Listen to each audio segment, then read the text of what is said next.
Добре дојдовте во третото издание на Колегиум. Денеска ќе зборуваме за најважната тема на светот, најважната политичка тема на светот, а тоа се американските избори. На помалку од 11 часа од почетокот на изборниот ден, поточно помалку од 16 часа од времето кога ќе отвори првото избирачко место во Вермонт, каде што отвораат во 5 часот наутро, и ќе затворат најдоцна, затвараат во државата Њу Јорк во 10 часот навечер избирачките места во Америка. Избори кои навистина го потресоа и американското општество, меѓутоа и светот, со голем број дезинформации, со ужасно многу поларизирачка реторика која доаѓа најмалку од едниот од двајцата кандидати на номинираниот кандидат за председател Доналд Трамп, како и низа други инциденти, настани, случаи кои го окупираа светското внимание, секако американското јавно внимание. Денеска ќе почнеме со тоа, се разбира има и низа други теми кои ќе бидат обработени во овој колегиум, јавен колегиум, кој заедно со тимот на Цивил медија го правиме барем еднаш неделно. Добре дојдовте за вас и добро дојдовте и за вас, колешки и колеги. Почнавме со темата американски избори, мислам дека беше неизбежно и тоа ми налага веднаш обврска да и се обратам повторно на Бибе, Билјана Јордановска, мојата колешка, нашата колешка која најчесто пишуваше од целата екипа, најчесто пишуваше за американските избори. Па повели, Билјана, што можеме да одвоиме како акценти денеска во пресред на изборниот ден во Америка? Токму така. Па еве еден од фактите дека еден ден пред денот на изборите околу 75 милиони луѓе веќе гласале, го искористиле, ја искористиле можноста за предвремено гласање и проекциите од предвременото гласање покажуваат дека вкупниот одзив најверојатно ќе биде приближно околу 60% од гласачите со право на глас. Исто така, што се однесува, кај нив е многу битно како ќе помине гласањето во клучните 7 држави, во кои што секогаш разликата или бројот на гласови е минимална и некогаш се знае тие да бидат одлучувачки по изборниот електорат.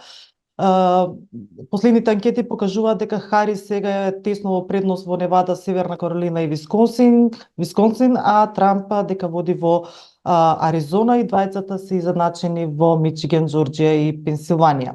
Значи тоа е, да речеме, некои статистички последни податоци кои се сретнуваат низ американските медиуми, како и веста дека Камала Харис веќе го искористила своето право на глас, значи предвремено со гласање по пошта и дека нејзиниот глас патува на кај Калифорнија.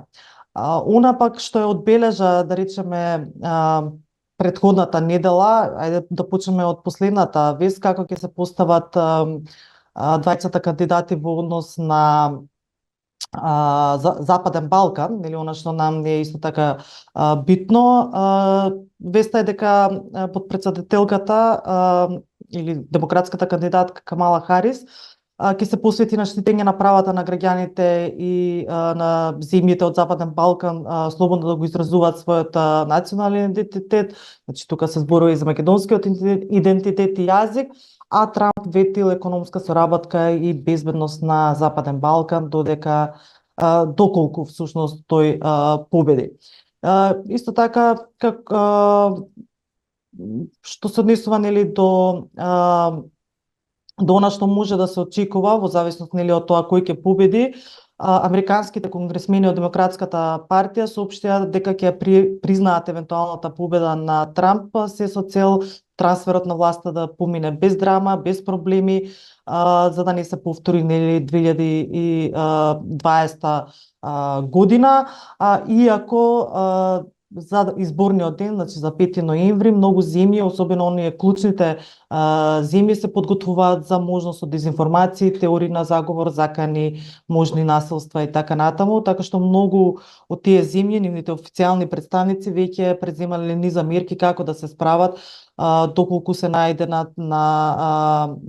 нели доколку ескалира целата ситуација на утрешниот ден. Значи претежно се борат, се обидуваат да се борат против дезинформациите и да прават планови на тоа поле, меѓутоа и на лажни тврдења, доколку нели републиканците, односно Трамп излезе со такви лажни тврдења дека изборите се нели во тој дел или во одредено гласачко место се лажни и така натаму. Се разбира се подготвуваат и за можно ескалирање на насилство. Тоа се нели особено во оние нели држави во кои што веќе Трамп во 2020 година имаше лажни тврдења за изборен подкуп и така натаму. 2020 и на 6 јануари 2021 година имаше и напад на Капитолот, нешто што се уште ја потресува американската јавност, американското општество и се уште ја поларизира состојбата и ова се навистина важни, би рекол историски избори во Америка, некои ги нарекуваат најважните или барем и најтензични избори во Америка во историјата на земјата. Тоа што е исто така важно да спомнеме, макар што има и многу други важни моменти, е дека се користи многу интензивно дезинформациите се користат за да може да се интервенира во изборите, во изборниот ден. Беа веќе детектирани два големи сериозни напади на интегритетот на изборите кои според FBI доаѓаат од Русија. Тоа се лажните видеа во кои се тврди дека во едното од нив се тврди дека еден имигрант кој држи повеќе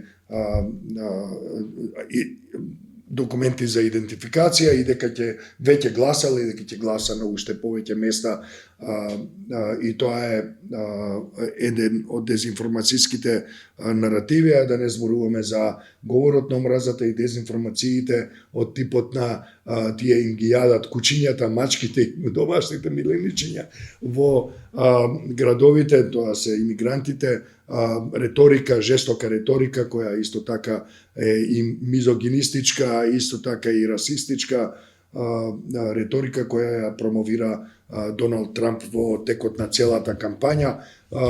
Тој веќе одамна во изминатите неколку дена се поинтензивно зборува за тоа дека ќе бидат украдени изборите, што упатува на заклучокот дека ништо нема да биде готово откако ќе бидат пребројани гласовите во Америка, но да се надеваме сепак на најдоброто. Институциите се алармирани, безбедноста на гласот и на гласачите ја гарантираат сите, буквално сите безбедносни агенции и институции во земјата.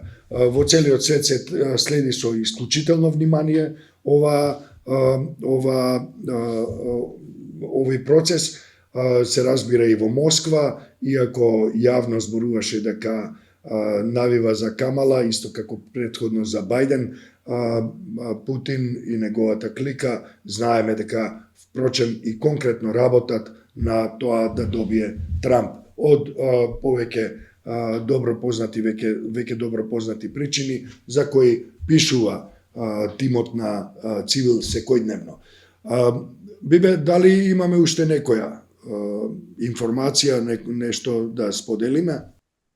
Ништо, ќе треба да чекаме да видиме како ќе помине утричниот изборен ден и она што следува понатаму, затоа што со денот на изборите тоа не значи дека е завршена приказната или дека веднаш ќе знаеме кој ќе биде нели победникот, нели идниот претседател на САД. со оглед на тоа дека последните пребројувања се во јануари, а председателството треба да се преземе на 20 јануари следната година.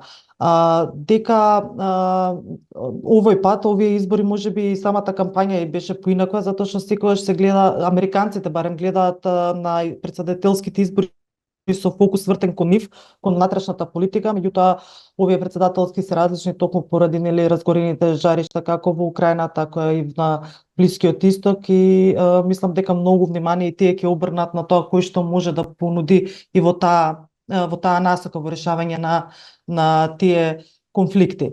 Како тоа би влијаело за нас или за Западен Балкан, допрва ќе видиме, меѓутоа еве ние ја отворивме неделата со прашање на денот токму на оваа тема, односно со прашањето чија победа на изборите во САД е подобра, на Харис или Трамп и зошто, и веќе имаме позитивни реакции во смисла на одговори и коментари, значи луѓето сакаат и размислуваат на таа тема и овде и сакаат да го споделат тоа.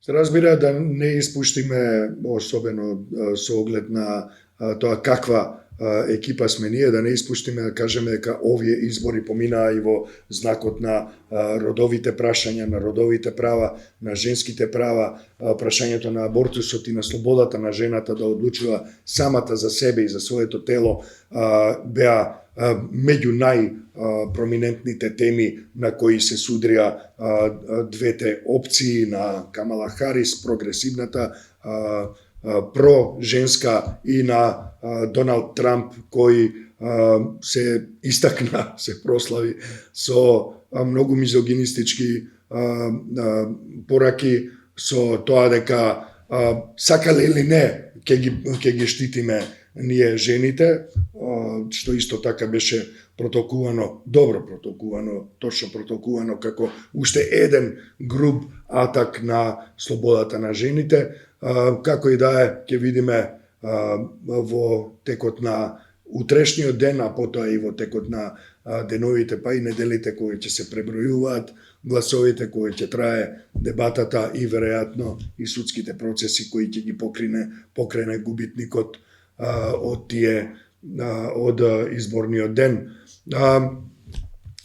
Дали може да продолжиме понатаму, сепак има и други многу важни теми.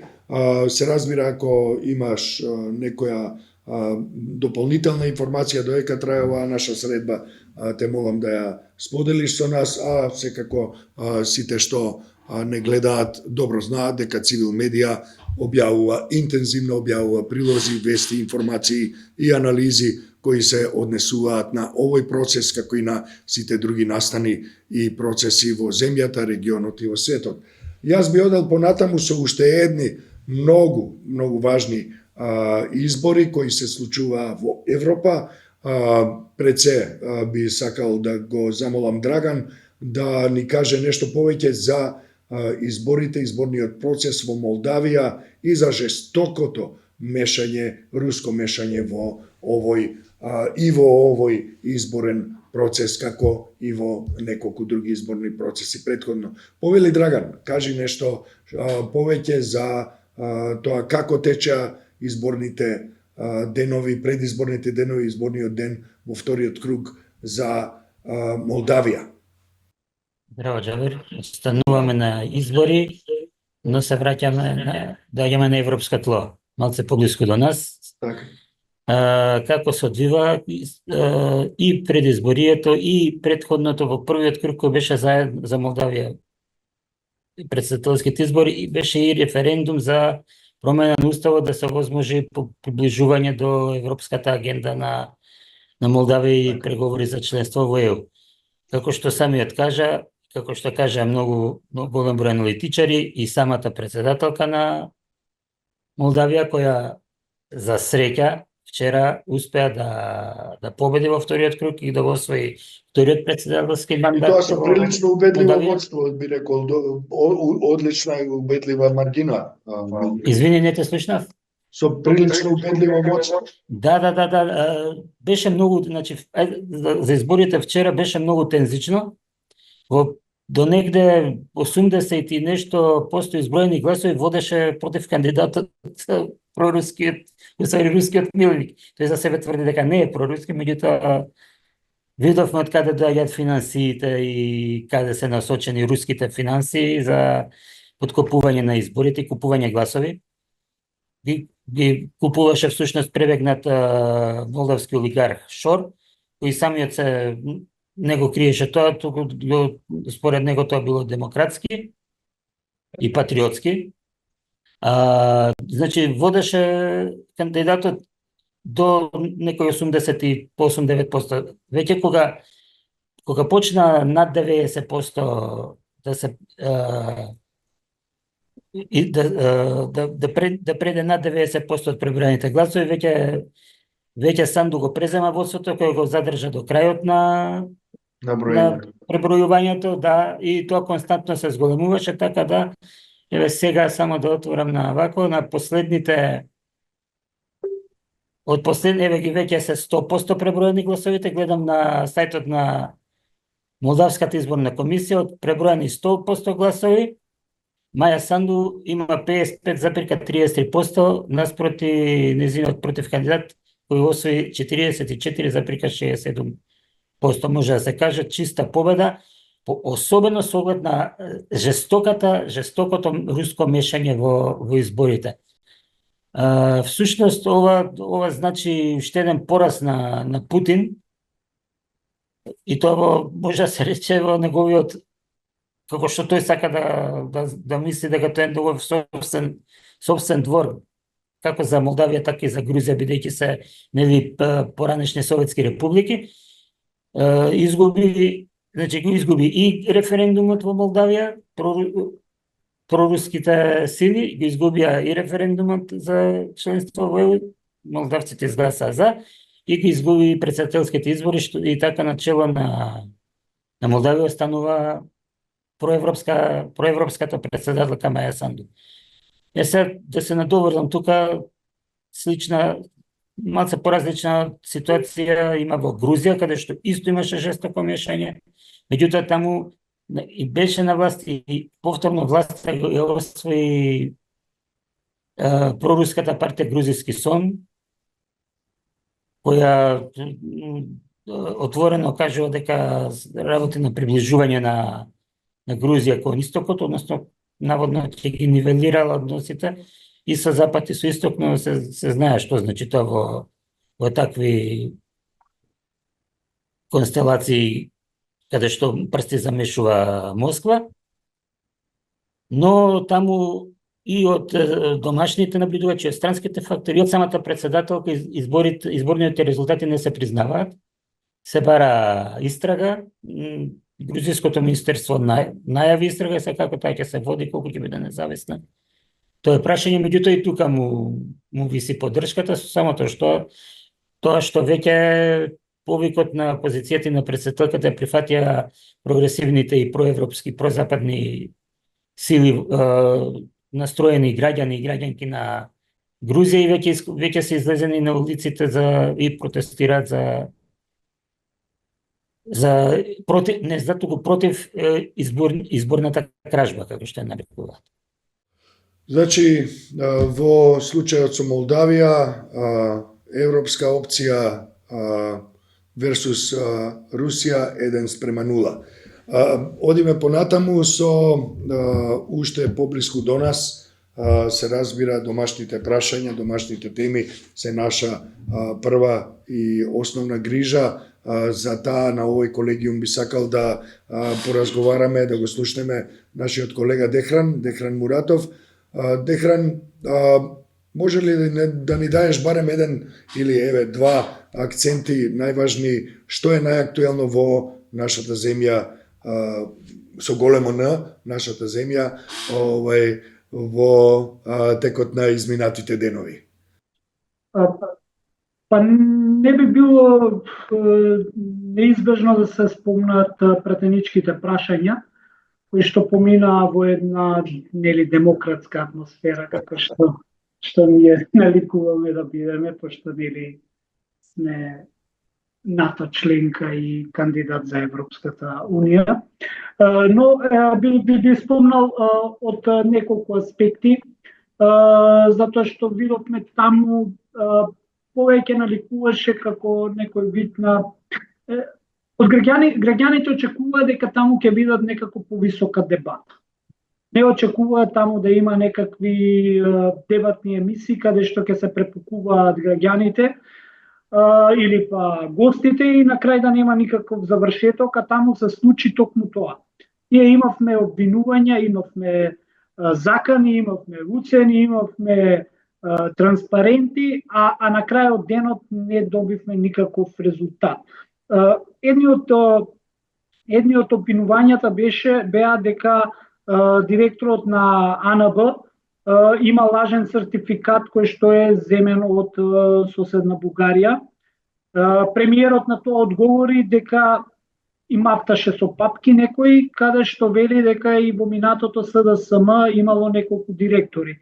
Прашањето, односно констатацијата е, доколку навистина има такви документи, треба да ги приложи во обвинителство и тие луѓе кои што го прекршиле законот да одговараат, а не да мафта со истиот документ дека вие правевте, можам и ја да го правам. Затоа и си одбран, затоа и го смениле тој ја сменија таа претходна влада, за да сега не имаме иста нели влада, пошто нели цело време вели ние не сме исти како другите. А со тоа што велиш они има, вашите директори има ист сертификат, може и мојот директор да има. Тоа е едната, но најнебитно, може би битно е секако сертификатот, тоа е криминално дело и не секако е битно, особено ако се работи за човек во АНБ, но која има толку висока безбедност на важност за државата. Друг ми е муабетот. Муабетот е Мицкоски изнесе дека бранејќи го директорот зошто е поставен на тоа, изнесува еден аргумент дека он како опозиционер бил следен со дронови, токму таа агенција. Сега, муабетот е дека дали првата информација која што му се даде, нели е он надпартиски човек, првата информација која што му дава е токму на премиерот, односно лидерот на ВМРО, дека бил следен со дронови токму од таа агенција. Тоа се подврзува партизацијата, нели, на АНБ и колку ќе имаме ние доверба дека утре ние нема да бидеме следени, со оглед на тоа дека морам да го побрзам моментот, е денес најактуелна работа на социјалните мрежи е посетата на Венко Филипче, лидерот на ВМРО, и Зоран Заев во Дубај на журка на Харис Джиновиќ, пејачот. И тоа е тука сега така распространета, а доаѓа од нивниот мегафон Латас, каде што се представува како селјаците, нели, одат дури у Дубај на журка, а државата гори. Прво, тие луѓе не одат со државни пари, ако отидоа таму одат со своји пари, што е различно од тоа дека не ги користат нашите пари, па може да одат и на Харис Джиновиќ, а ние имавме премиер кој што ни го носеше Зизи Топ и слушаше техно, а сега е во Будимпешта. Така да музичката вкусот на музика не значи кој е добар премиер, кој е лош. Но тоа е друго. Муабетот ми е, ако бил следен со дронови, тогаш како луѓе кои што отишле во Дубај на приватна журка имаат веќе снимка каде што се шири во социјалните мрежи и се представува. Тогаш се поставува прашањето а кој ги следи нив дури во Дубај. Но тоа не мора да значи, може би некој од таму и не ја нашле снимката која што била приватна. Но мојавето ми е сосема друго. Колку сега ние како граѓани ќе имаме доверба во агенцијата која што треба да биде столб на нашата безбедност.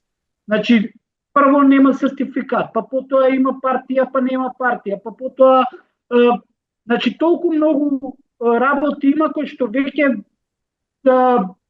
морално, етички, па и не знам на кој начин би требало да има некаква разрешница, но тоа е друг муабет. Вториот муабет е не бугари во устав. На тој начин дошол и на власт премиерот сегашен, кој што гледаме дека дел од неговиот кабинет има бугарско самочувство, што не е никаков проблем да се ја представуваш етничката припадност. Проблемот е лицемерието. кој што ги боли граѓаните и он наместо тоа да што нели на тој начин и сега ние имаме 3 месеца немаме за да стигнеме ние од бугарски БГНС од бугарски медиум да ни излезе документ дека да, до вчера ми вика адвокатот го потпишуваше министерката за енергија. А денеска излегуваат медиумите на Бугарија каде што вели со свој подпис го потпиша. И министер и премиерот вели таа е поголема македонка од сите вас. И тука што колегата Мичев вели ги множи сите македонци со нула. Но зборуваме за македонци, а што да збориме ние по малите етнички заедници кои што и да сакаме не можеме да добиеме бугарски пасоши да заминеме, па и од економски причини. Тоа значи и да сакаме не можеме да бидеме патриоти. Не можеме да бидеме такви патриоти, за жал или па за среќа, кој како сака да си го свати тоа. Друг елемент е кој што премиерот тука изиграваше и студија и кадија и тужеше и судеше. И апсеше. Во дубината му одам, он вели во еден момент ќе влеземе со лисици и ќе ги апсиме сите кои што сгрешиле на оваа држава. Но нема да влезел со фантомки, како што правеле. Значи ќе влезел онака, прво сите тие кои што прават такви големи акции, полицајците мора да им носат фантомки заради одмазда од криминалците.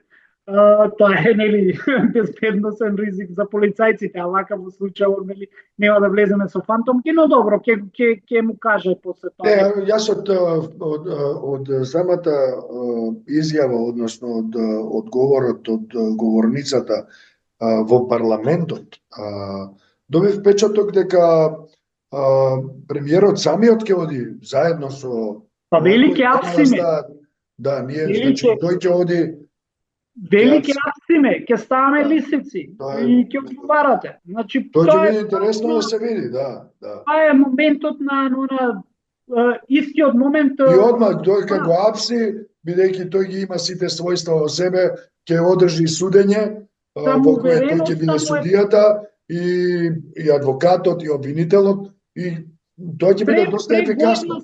Увереност има. Истиот момент кога вели ако сакате да одиме, ајде одма сега да го договориме тоа, ако сакате да одиме на предвремени избори.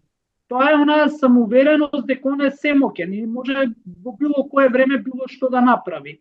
Како одговор на прашањето да го врати мандатот ако го искористи, ако го употреби името Македонија, Северна. Значи тоа е уште една потврда дека направил нешто што граѓаните сега очекуваат, можеби што например завчера лидерот на ДУИ ја прифати фрлената ракавица за предвремени избори, рече ајде се гледаме во октомври. Еве денес гледаме Филипче каде што рече уште утре можеме ние да одиме на избори, така што понудата на тоа дека да се отиде на предвремени избори веќе станува по-актуелна како ќе се доближуваат локалните избори.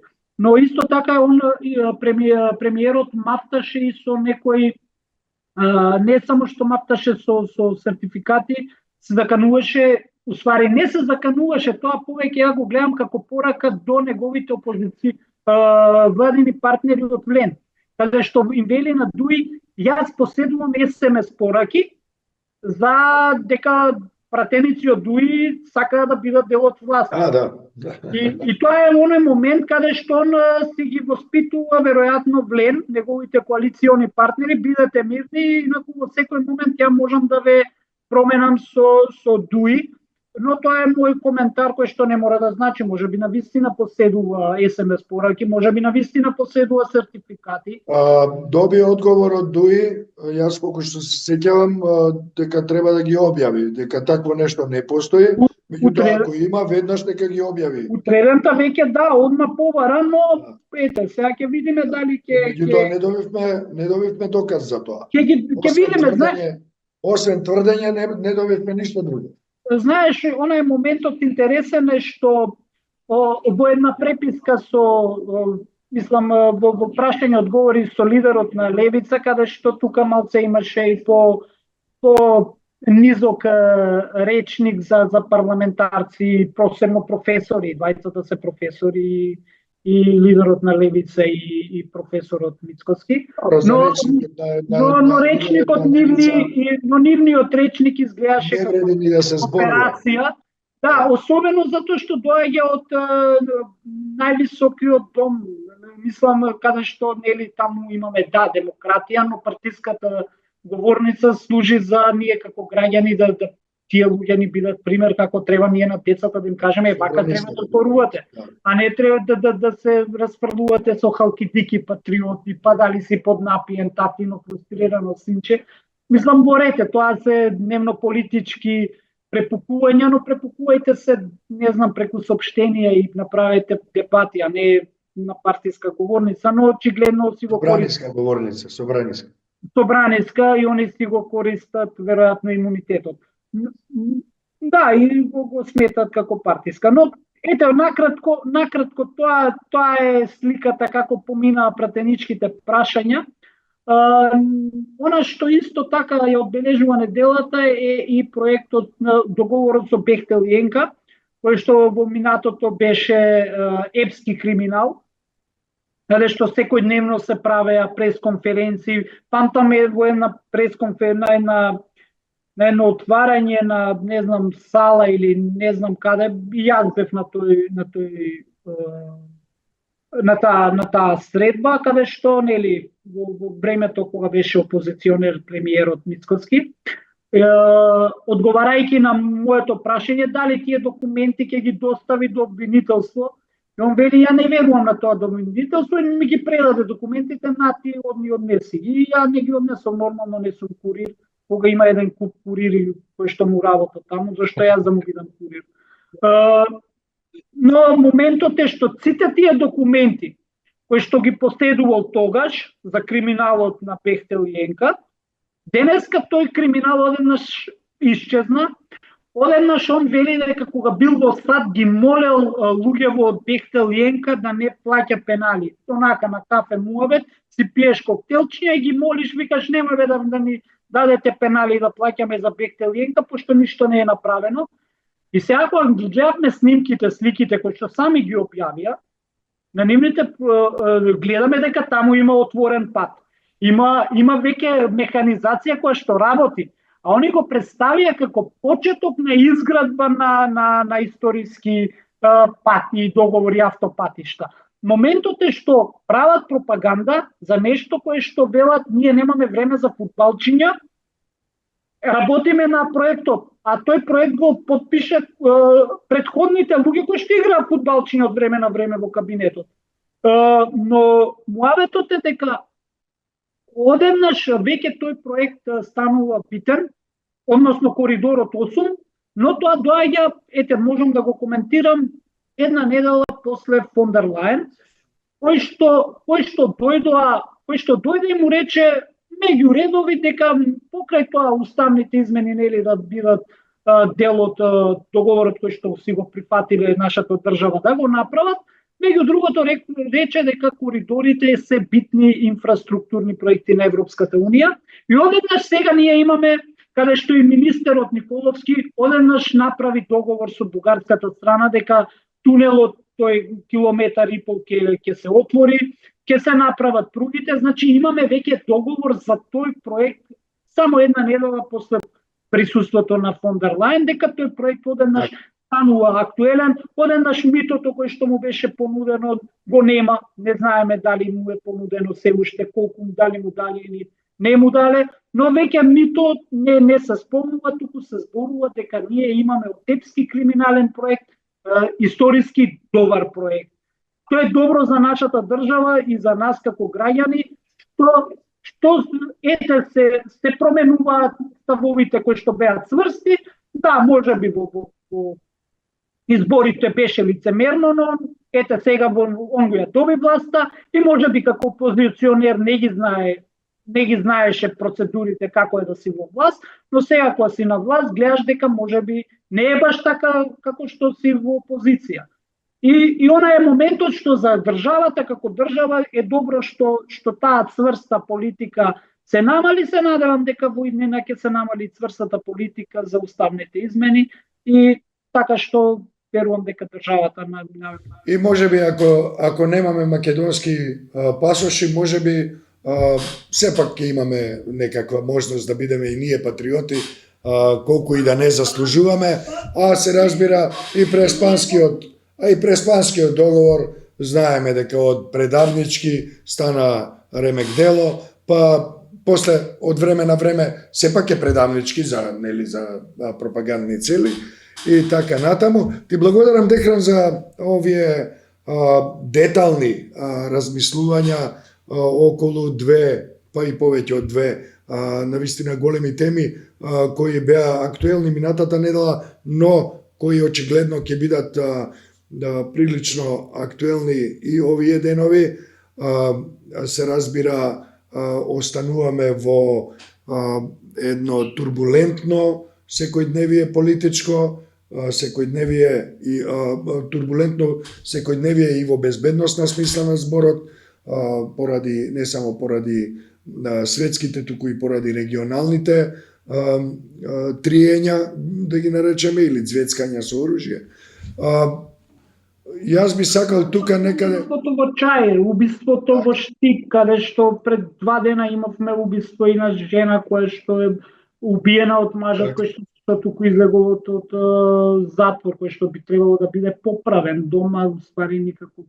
Да, јас би сакал да те замолам две работи, ако може да споделиш со нашата публика, а тоа е да направиш еден репринт на оној прилог каде што господинот Мицковски ти предава документи. Ако можеш тоа да не подсетиш, да направиш еден репринт и се разбира да продолжиш својата анализа на безбедносните прашања, на криминалот, на убиствата, бидејќи направи веќе неколку пати одлична анализа за тоа како изгледаат безбедносните аспекти, особено во поглед на капиталните злосторства, тоа се убиствата. Те молам оваа недела, ако можеш да овозможиш на читателките и читателите да се подсетат на тие теми, на тие податоци. Многу е важно, особено затоа што, за жал, трагично е да се каже тоа, меѓутоа тие бројки и понатаму растат и случаите и понатаму ги читаме секој ден за нови случаи. Се разбира, ти и твоите соговорници да може да ни кажете зашто всушност се работи, што би било решението. За регионот малку зборувавме, можеби ако има некој последна поента да направи за регионот. Го гледам тука и Дестан кој беше и минатиот пат, кој е наш гостин од редакцијата Фронтлайн, ако има нешто да сподели со нас за регионот, ако е се уште тука. Здраво, Џабир. За регионот... За публиката само да споделам, по пат наваму добив порака од тебе во која сподели информации за тоа дека во албанските медиуми има одредени прогнози дека се очекува дестабилизација во земјата, па ако може збор-два за тоа и се разбира може уште некоја информација за тоа каква е состојбата во регионот, но ако може што е можно по-кратко. Краток ќе бидам, само на почеток сакам да истакнам дека ние во Frontline продолжуваме да работиме на тема ЕУ интеграции, уставни измени, внатрешна политичка коезија. Во делот на тоа дека Мицковски нудел предвремени парламентарни избори, ние анализиравме и дојдовме до заклучоци заедно со нашите соговорници дека се работи за уште еден политички трик со кој Мицковски и владеачката ВМРО-ДПМН заедно со својата коалиција сака да избегне од решение на проблемот со соседна Бугарија, односно да ги испорача уставните измени за државата да зачекори напред кон ЕУ. Со тоа што Дуи во случајов се вметне како трета страна, пошто понудата и пораката на Мицковски беше до Филипче, Дуи ги прифати изборите со тоа што се повикува на легитимитетот.